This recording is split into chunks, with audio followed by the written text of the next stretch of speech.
Assalamualaikum warahmatullahi wabarakatuh. Selamat sore Dewan Juri yang saya hormati. Sebelum kami memulai perdebatan ini, saya akan memperkenalkan diri terlebih dahulu. Nama saya Kalista Maridza Fahani dari SMA 55 Jakarta. Kali ini saya akan menyampaikan argumen-argumen saya mengapa saya tidak setuju dengan adanya mosi pejabat pemerintah dilarang menggunakan pengaruh media sosial atau influencer dalam mensosialisasikan kebijakannya.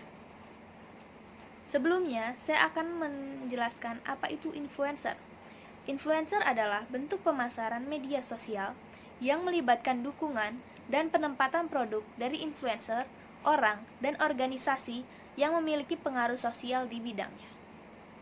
Menurut saya sendiri, dengan menggunakan influencer, maka untuk mensosialisasikan kebijakan pemerintah justru bagus untuk dipandang banyak masyarakat. Kita ketahui bahwa di era global ini banyak orang-orang yang update di jejaring sosial.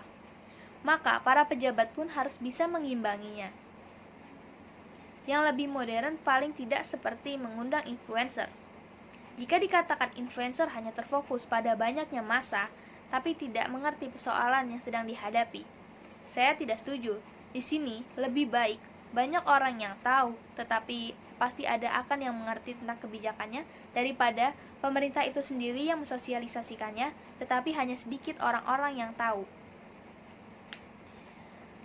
Dengan pengalihan tanggung jawab pemerintah, di sini saya juga tidak setuju.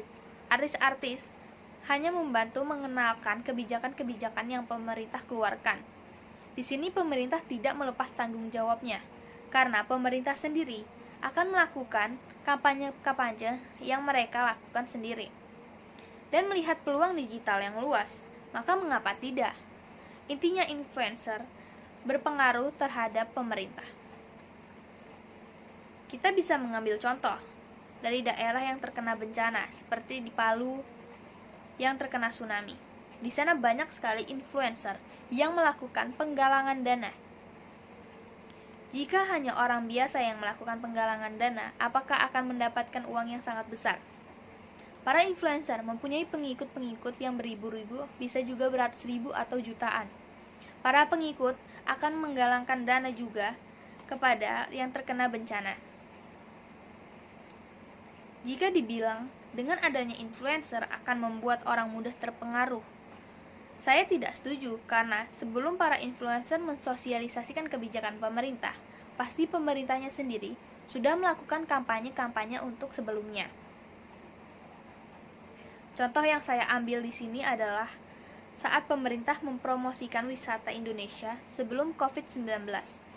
Di sini pemerintah menggandeng Grita Agatha, yaitu artis dan influencer. Dengan itu, maka wisata-wisata Indonesia lebih banyak dipandang oleh pengikut-pengikut Grita Agatha.